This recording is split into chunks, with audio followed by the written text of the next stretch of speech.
बिस्मिल्लाहिर्रहमानिर्रहीम। Chapter number 11 के short questions हैं जी बच्चों कुछ, ठीक है जी, बड़े इंपॉर्टेंट शॉर्ट क्वेश्चन है, इनको ज़रा हम लोग गौर से समझेंगे। कहते हैं why is the average velocity of molecules in a gas zero but not the average square of the velocities is not zero. बच्चों अब इस MCQ का अपना ये शॉर्ट क्वेश्चन जो है, आप लोगों को सबसे पहले तो ये बात पता है कि गैस के मॉलिक्यूल्स की जो मोशन होती है बच्चों, वो कौन सी मोशन होती है। ऑब्वियस सी बात है कि गैस के मॉलिक्यूल्स की मोशन होती है रैंडम मोशन। तो बच्चों we assume that the same number of molecules move in the both direction. तो हम कहते हैं जी ये रैंडम मोशन में, चर्सी मोशन में कोई इधर जा रहा है कोई इधर जा रहा है, तो बच्चों होगा क्या, कोई इधर को गया, सपोज करें जितने number of molecules left side पे गए उतने ही राइट साइड पर गए, तो बच्चों उनकी एवरेज वेलोसिटी क्या आएगी, जीरो है, क्योंकि एक की पॉजिटिव डायरेक्शन होगी एक की नेगेटिव, तो एवरेज वेलोसिटी आ गई जीरो। यानी ये देखें मैंने क्या काम कहा जी, let we say v is the total velocity along x axis and then along negative x axis वो क्या होगी माइनस वी। यानी गैस कंटेनर है ना, इस कंटेनर में गैस के कुछ मॉलिक्यूल सपोज करें इस डायरेक्शन में गए, जितने इधर को गए उतने ही इधर को आए, तो जो इधर को गए सपोज करें उसकी वेलोसिटी वी है, जो इधर को आया उसकी वेलोसिटी माइनस वी है। तो बच्चों अब मुझे बताएं एक की वेलोसिटी v है एक की वेलोसिटी माइनस v है, तो इनकी एवरेज क्या होगी, v plus minus v divided by 2 is equal to 0। मगर जब आप लोग स्केयर लेंगे तो बच्चों जब स्केयर लेंगे तो नेगेटिव वाली चीज़ का भी स्केयर पॉजिटिव हो जाएगा, तो जब आप लोग अब स्केयर लेंगे तो नेगेटिव भी पॉजिटिव होकर आएगा, तो ऑब्वियस सी बात अब इसको सोल्व करके एक पर्टिकुलर वैल्यू आएगी, अब आंसर 0 नहीं आएगा। तो ये बहुत ही इंपॉर्टेंट शॉर्ट क्वेश्चन है, अक्सर औकात पेपर में ये मुंह उठा के आ जाता है जैसे आप लोगों ने जाना है। उसके बाद कहते हैं जी why does the pressure of the gas in a car tyre increases when it is driven through some distance. कहते हैं जब कार को पर्टिकुलर डिस्टेंस ट्रैवल कर लेती है तो उस कार के जो टायर होते हैं उसके अंदर जो गैस होती है उसका प्रेशर इंक्रीज क्यों कर जाता है। तो बच्चों कहते हैं when the car is driven through some distance या driven through some distance due to road friction between the temperature of the gas due to road friction the temperature of the gas molecules inside the car tyre increases. क्योंकि बच्चों आपको पता है road friction की वजह से उसके अंदर जो भी गाड़ी के टायर के अंदर जो भी गैस होगी उसका टेम्परेचर बढ़ जाएगा, टेम्परेचर बढ़ेगा एवरेज काइनेटिक एनर्जी बढ़ जाएगी, एवरेज काइनेटिक एनर्जी बढ़ेगी तो बच्चों प्रेशर भी बढ़ जाएगा, प्रेशर बढ़ जाएगा तो ऑब्वियस सी बात है जो हमारा सवाल था वो पूरा हो गया, ठीक है। तो ये देखें टेम्परेचर का एवरेज काइनेटिक एनर्जी के साथ डायरेक्ट रिलेशन और एवरेज काइनेटिक एनर्जी का प्रेशर के साथ डायरेक्ट रिलेशन है।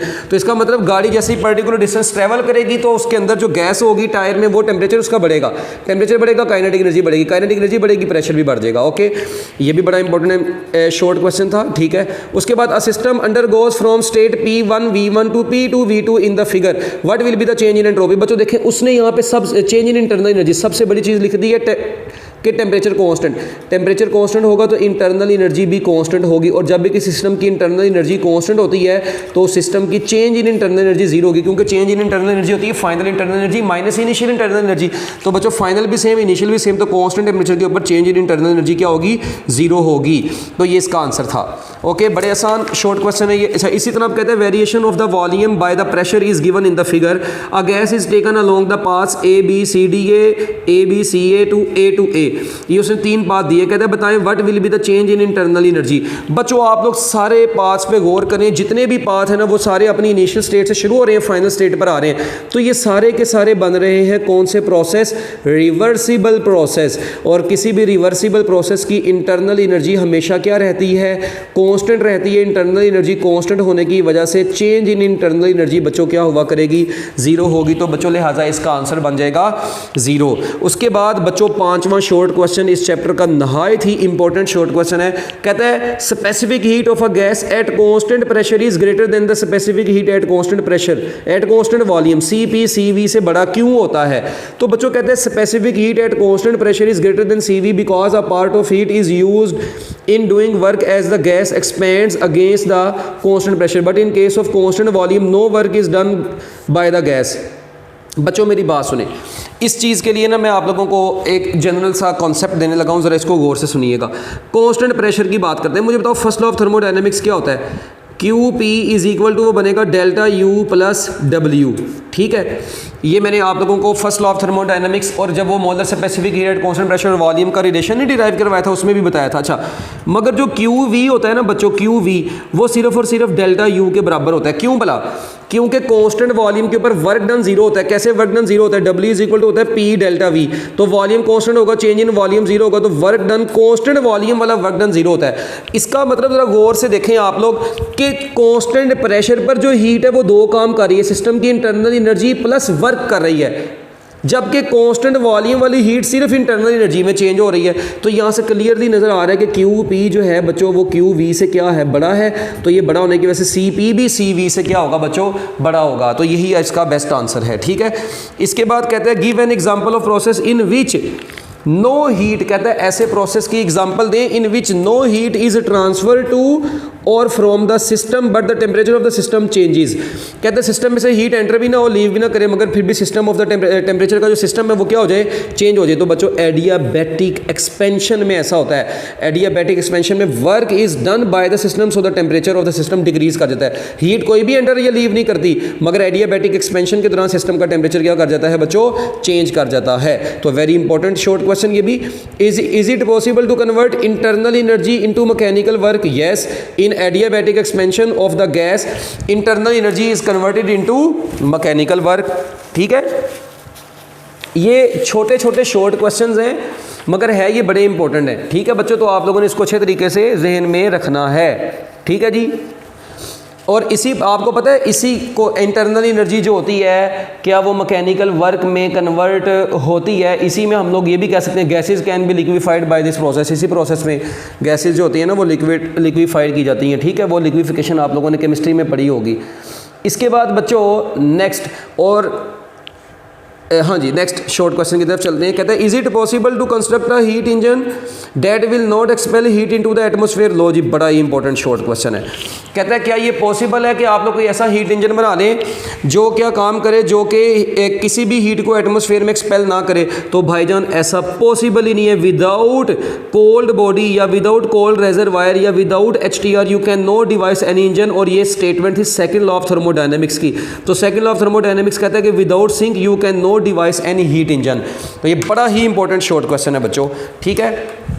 ये हम लोग ऑलरेडी क्लास के अंदर मतलब रेगुलर लेक्चर्स के अंदर ये सारा कुछ पढ़ चुके हुए हैं। इसके बाद कहता है जी a thermos flask containing milk as a system is shaken rapidly. एक थर्मस है बच्चों, उसके अंदर मिल्क डाल दिया और उसको शेक कर दिया, रैपिडली शेक कर रहे हैं। कहता है क्या उस मिल्क का टेम्परेचर राइज़ कर जाएगा? तो जी बिल्कुल राइज़ करेगा, क्योंकि आपको पता है जब आप लोग उसको रैपिडली शेक करेंगे तो उसके अंदर जो मॉलिक्यूल्स होंगे उनकी काइनेटिक एनर्जी बढ़ जाएगी। तो काइनेटिक एनर्जी के बढ़ने से बच्चों टेम्परेचर भी क्या हो जाएगा, बढ़ जाएगा।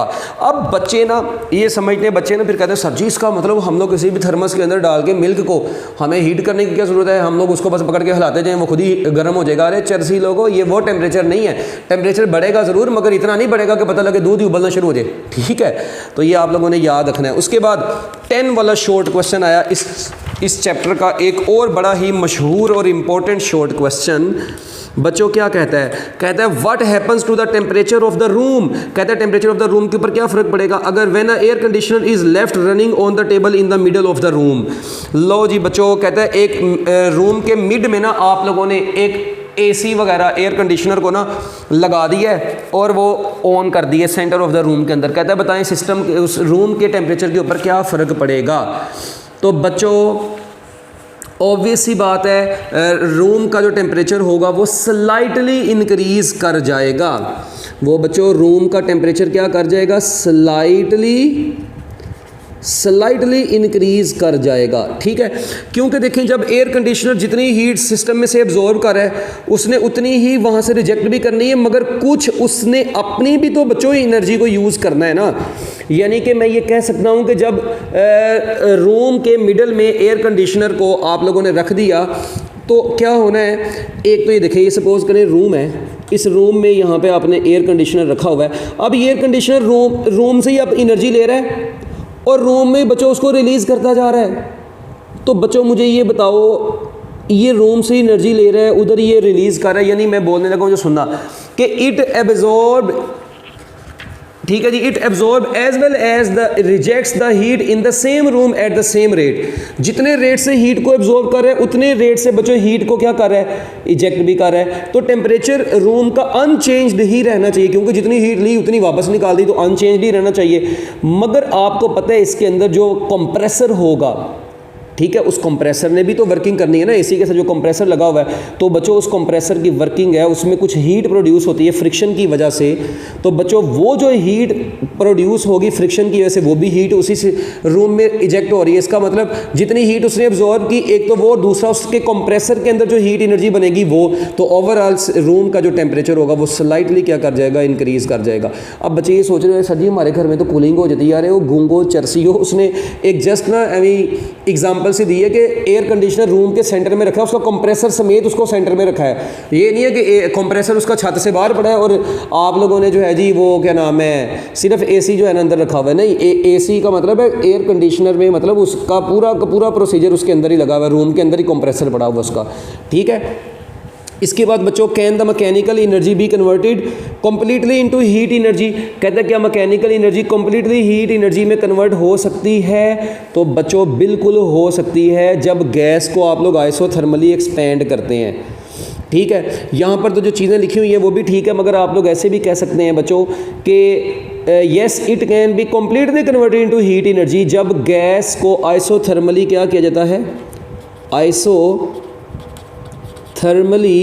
कंप्रेस्ड किया जाता है बच्चों। जब भी किसी गैस को आइसोथर्मली क्या किया जाता है, कंप्रेस किया जाता है, तो बच्चों वर्क डन जो होता है वो कंप्लीटली किस में कन्वर्ट होता है, हीट में कन्वर्ट होता है। क्योंकि आपको पता है आइसोथर्मल कंप्रेशन के दौरान क्या होगा, जो चेंज इन इंटरनल एनर्जी है वो तो जीरो ही रहनी है। तो बच्चों Q इज इक्वल टू किसके बराबर आ जाएगा, W आ जाएगा। तो इंटायर हीट किस में कन्वर्ट होगी, यानी इंटायर मैकेनिकल एनर्जी किस में कन्वर्ट होगी, हीट एनर्जी में कन्वर्ट हो गई है। तो आप लोग बेशक यहाँ पर इसको बाकी सारा कुछ छोड़ के आप लोग, मतलब ये अगर थोड़ा सा मुश्किल लगे आप लोगों को, तो आप लोग सिर्फ ये लिख दें यहाँ पे, ठीक है, बेशक इसको कट कर देना, ठीक है। इसके बाद does entropy of the system increases और डिक्रीजेज ड्यू टू फ्रिक्शन, तो बच्चों याद रखेगा entropy of the system increases always due to friction. बच्चों ये हमेशा फ्रिक्शन की वजह से क्या करती है, इंक्रीज करती है, ठीक है। उसके बाद बच्चों क्योंकि ड्यू टू फ्रिक्शन क्या होता है, मैकेनिकल एनर्जी जो होती है ना वो हीट एनर्जी में कन्वर्ट होती है, सिस्टम में हीट वगैरह ऐड होती है, जिसकी वजह से ओवरऑल सिस्टम का टेम्परेचर क्या होता है, बढ़ता है, ठीक है। खैर इसके बाद give an example of the all of a natural process that involves an increase in entropy. तो बच्चों बहुत बेशुमार एग्जांपल्स दुनिया में मौजूद हैं। फ्री एक्सपेंशन होगी, melting of ice into water हो गया, ठीक है। ये आप लोग खुद ही पढ़ लेंगे, आप लोगों को समझ आ जाएगी कि इसके अंदर सिस्टम की जो अपना एंट्रोपी है वो हमेशा इंक्रीज़ कर रही होती है इन प्रोसेस से, ठीक है। एंट्रोपी के टॉपिक में हम लोग इसको ऑलरेडी बड़ी डिटेल में पढ़ चुके हुए हैं। इसके बाद बच्चों 14, 15, 16 ये 3 MCQs गलती से उसने दे दी हैं आपकी बुक में। कहता है जी in adiabatic change, an adiabatic change is the one in which, कहता है बताएं एडियाबैटिक चेंज कौन सा होता है बच्चों, नो हीट इज एडिड और taken out from the system, no heat is added और taken out from the system, तो इसका आंसर है alpha. Which one of the following process is irreversible process, तो बच्चों केमिकल एक्सप्लोजन जो है वो कौन सा प्रोसेस है, a chemical explosion is basically an irreversible process. कभी धमाका हुआ, धमाका होने के बाद बम के पार्ट पकड़ के इकट्ठे किए हो तुम लोगों ने, है, ठीक है, इरिवर्सिबल प्रोसेस है। An ideal reversible heat engine has, अच्छा अब ना अक्सर बच्चे सोचते हैं कि 100% एफिशिएंसी, मैंने आपको बताया था आइडियल रिवर्सिबल हीट इंजन है बेसिकली कार्नोट इंजन।